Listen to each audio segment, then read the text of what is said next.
In Cyberpunk 2077, corporations and conglomerates compete to direct the cash flow of entire populations. Governments struggle to maintain their uneven influence, and crime waves wash back and forth across Night City. While not exactly utopian, this chaotic situation provides an ideal environment for freebooting entrepreneurs, shady characters such as smugglers, freelance negotiators, and information brokers. In cyberpunk parlance, fixers. Fixers like Dexter DeShawn are the brains behind the operation while others perform the hands-on dirty work. Fixers work with people, they are go-betweens, masterminds, and negotiators. Fixers are everywhere. They own the nightclubs of which Edgerunners are so fond. They buy restricted weapons and sell restricted cyberware, and perform all the other duties which keep covert capitalism alive. Beyond this, fixers have many roles in the legitimate world, managing the careers of big-name rockers, acting as political favor brokers, hiring themselves out as media talent scouts. A fixer is a power broker of the street. They need to know many people and have a lot of information. That way they can bring the right talent and resources together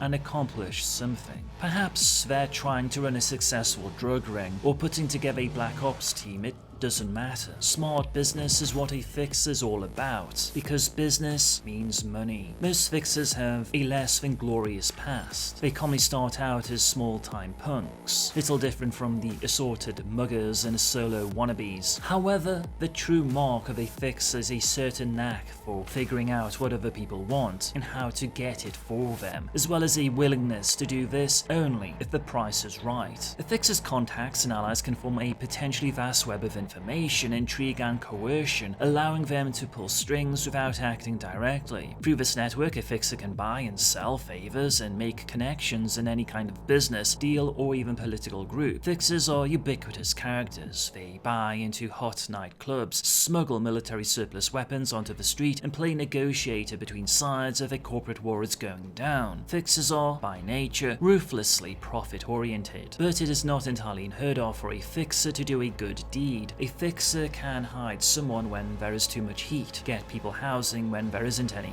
or bring food into blockaded neighborhoods. Perhaps these uncommon fixers like the idea of helping people in need, but it doesn't hurt that these people will be in the fixer's debt, and if they can pay for services rendered, well, that's even better, isn't it? In the socially fragmented world of 2077, fixers often bridge the gaps that the proles can't cross on their own. Fixers stand apart from the rest of the desperate population of Night City by their special ability: street deal. It is, as the name implies, a competence in issues where money and the street intersect. Street deal allows you to locate and acquire desired person or get valuable information. It is largely a reflection of the fixer's talent of networking with other people. Therefore, a fixer's adept at uncovering rumors and information, finding things which are in demand, putting gossip out on the street, picking up clues, and ultimately scoring big deals. In addition to street deals, Giri is important. In the underground economy, there is an unspoken code to which everyone is expected to adhere. The central idea to this code is Giri, a borrowed Japanese term which can be translated as duty, honor,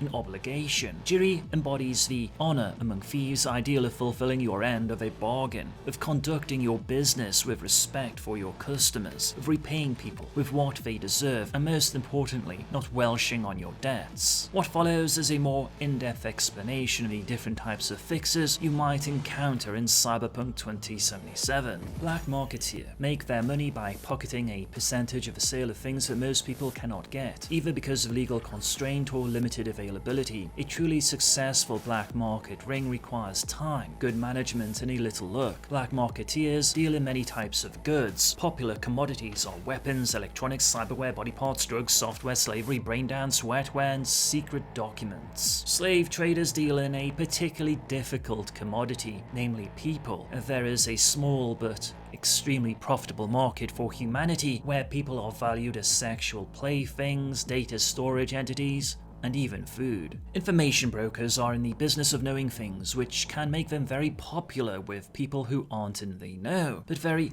unpopular with those who are and don't want others to know. One great advantage that information brokers enjoy is that the authorities are usually not a problem. It is seldom illegal to know things. In fact, the authorities often try to cultivate information brokers as contacts. By the very nature of their business, information brokers spend a great deal of time doing research. Success in the information brokerage business demands many informants and contacts, preferably powerful, high-level contacts, as well as a good deal of intelligence and patience. Major league information brokers wield tremendous respect and are often feared. Shoemaker.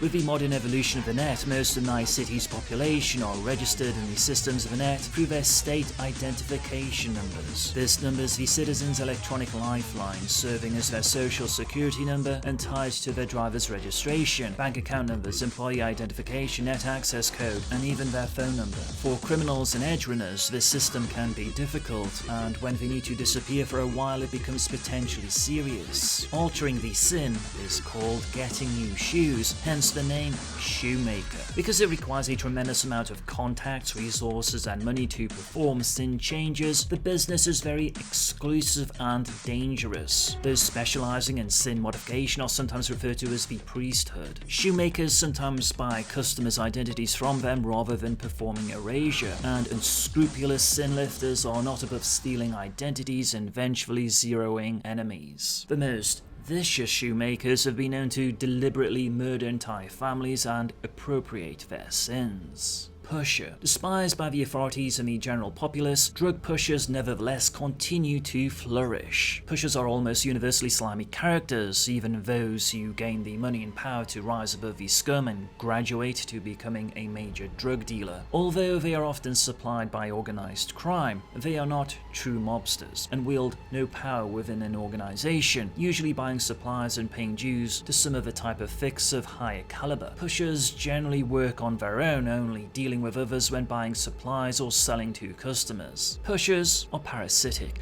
preying on incapacitated, helpless addicts. Often, pushers will demand sexual favors from their buyers, sometimes leading to beatings, murders, revenge shootings, and gang warfare. The authorities despise pushers, but there are usually too many to be effectively controlled. Some pushers deal in designer drugs which are so new that they have not yet been ruled illegal, and some deal in widely available drugs such as stimulants and depressants, brain boosters, and memory drugs. The pharmacological world of 2077 is so fast-paced and complex that pushers have the edge. Specifically tailored amphetamine derivatives, synthetic endorphins, hallucinogenic compounds, and biological enhancers of all kinds are available in Night City. Not all pushers are bad guys either. Some sell the medicines and combat drugs which edgerunners constantly need, and some simply sell over-the-counter medicines and antibodies to the desperate poor who can't afford full price. Sleaze are the lowest breed of fixer. They occupy the poorest economic niches in the fixer hierarchy, usually making their living as runners, middlemen, snitches, informers, petty thieves, and other low-life professions. Their business consists of leeching money from the dregs of society, so they seldom even enjoy support from any criminal organizations. Sleazers are simple street salesmen, peddling the dirtiest wares and lowest services available from the corporate center to the combat zone. Petty crime is their forte. Moneybags are those fixers who deal in pure currency. Money in 2077 is an almost magical power. The mega corporate economy has made money the greatest weapon known to man. It can buy people's souls and topple nations. Paper and coins, electronic cash, non-liquid assets, precious metals and jewels, stocks and bonds are the bodily fluids of the capitalist organism, which is the world in 2077. Clever entrepreneurs who know how to manipulate currency can get away with murder. Factors are big-time financial brokers and as such are the most large-scale of the moneybags. Factors deal in such practices as money laundering, forgery, ghost accounting, and embezzlement. There are two kinds of factor: the rich and the jailed. Some factors specialize in falsifying an account holder's consent to a transaction, which takes them into the forgery business. It is very hard to crack stolen cred chips without fancy equipment, and factors are the affirmed experts in the criminal industry for this task. Fencers, also called pawnbrokers, are experts at the redistribution of wealth. Fencers buy sorted loot and resell it at a higher price. Fencers are highly valued professionals, as there are always shady characters who want to sell off assorted wares they have stolen, scavenged, found, inherited, or whatever. Fences are experts in the confidential exchange of assorted goods, from human organs to stolen cars. The 21st century's ultimate evolution of the loan shark is the cred shark, a loan shark who deals exclusively through the net. Their main customers are netrunners, but all types come to cred sharks for their own reasons. Some naive types prefer cred sharks because they never have to meet their black market benefactors, but this is just smoke and mirrors. Cred sharks are as vicious and dangerous as their meat-eating cousins, perhaps more so. While a loan shark may look up a Welsh's address and have them harassed or beaten up, a cred shark attaches tapeworms, various forms of computer virus, to the electronic credit they front their clients. These tapeworms infect other facets of a customer's electronic identity and may be activated like time bombs by their cred shark masters. Full Borg fixers. Unless they are disguised as Geminis, Borgs tend to intimidate people by their mere appearance. That's not good for business. And moreover, the standard empathy losses make metalheads awful negotiators. So those few full Borg fixers that do exist tend to deal almost exclusively with their own kind of a full Borgs. While exotics are more accepted in society than full Borgs, they still suffer from some of the social stigma of prejudice. Exotics have the advantage of evoking a carefully tailored response from humans, abject lust for cats, bunnies, and plebeians. Leeches. People are a fixer's greatest commodity, but for a leech this is more than a cliche. It's a code to live by. A leech is a fixer who specializes in personal services, be they legitimate or illegitimate. A leech brings employers and employees together, making things happen on the street below and in the corporate world above. Although there are plenty of grey and black services which come under the influence of these leeches, there are also many totally legal trades with which they are involved, be they talent agents, talent scouts, or managers. All make their living off other people's talent. And that is why even the fairest and most selfless people person will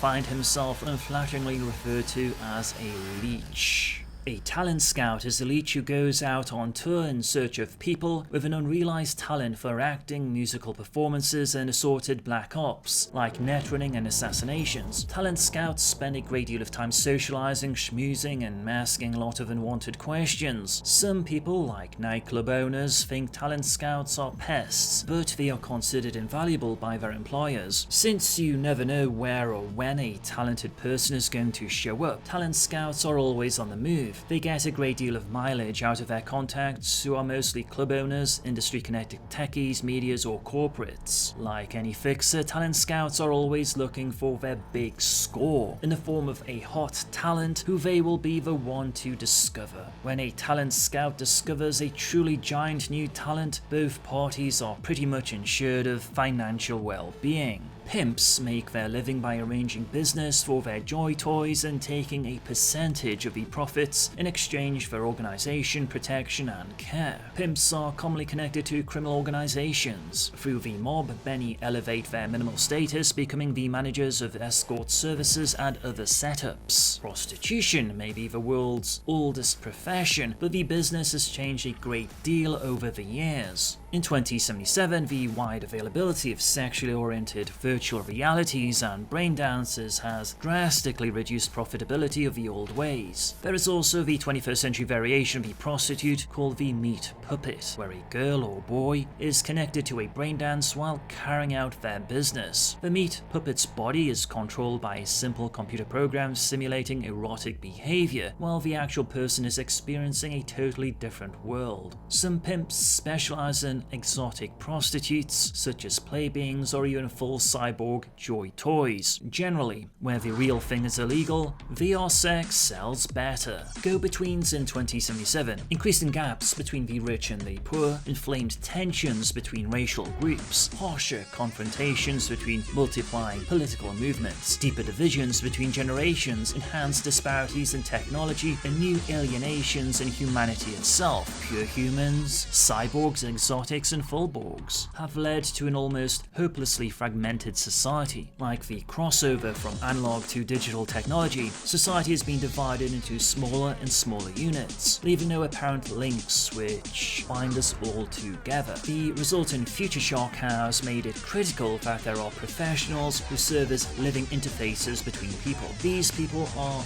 go-betweens. Go-betweens are experts at bridging the gaps between individuals or groups, forging connections for the street with the corporations and for the nobodies with the Edgerunners. Whether go-betweens do this as a matter of duty, idealistic crusading, or plain old greed is a matter of individual context, but the business is undeniably profitable and fraught with danger. In terms of economics, go-betweens are masters of supply and demand, soothing the flow of commodities around the numerous social and economic groups packed into Night City. Negotiator. These go-betweens deal in a commodity which is entirely non-material, but is always in high demand. Arbitration skill. With so many social sets, economic classes, and special interest groups, there is always a conflict of one type or another which an accomplished negotiator can turn to their advantage. Their skills may be applied to such mundane jobs as settling disputes between two individuals. An extremely talented negotiator may handle full-scale warfare between gangs, organized crime, corporations, or even civil wars. The trick for a negotiator is to remain neutral enough to be acceptable to both parties and removed enough to not get assassinated by vengeful losers. Smuggler. With the advent of corporate dominion, the breakdown of federal authority, and the establishment of free trade zones, commercial laws and economics differ widely from place to place.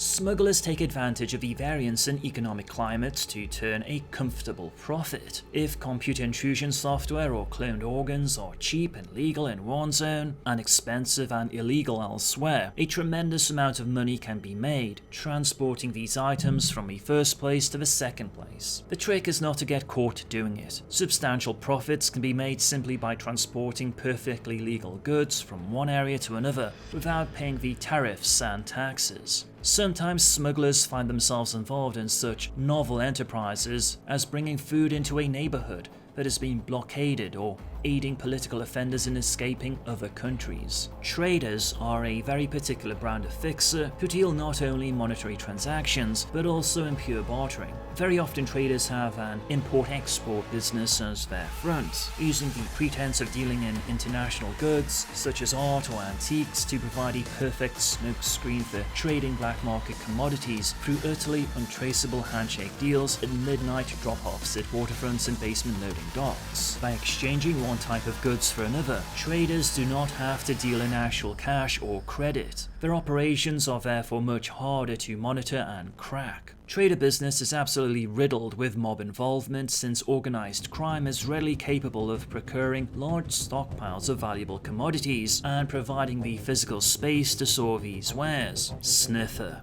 These fixers often find themselves hired to schlep grimy, dangerous streets for some rich power dealer who doesn't want to get his expensive shoes dirty. In this respect, sniffers are very closely related to private investigators. A sniffer's reputation is dependent upon their ability to find anything and their willingness to go to any lengths for any client to get them their desired wares. Sniffers are the bloodhounds of the fixer underground, often sent on lengthy quests which may take them throughout a city, state, country, or even around the world. Corporate R&D executives often hire sniffers to track down the creators of flashy new weedware, street-generated technology, so that their corporation can get patents on the new tech and mass market it in a hurry. Rich kids often have steady relationships with sniffers who regularly fetch drugs, prostitutes, or any other black market wares their clients may want to have, but not want to take the risk of getting for themselves. White slavery is a business which some sniffers fall into, nabbing beautiful street kids to become the concubines of filthy rich foreign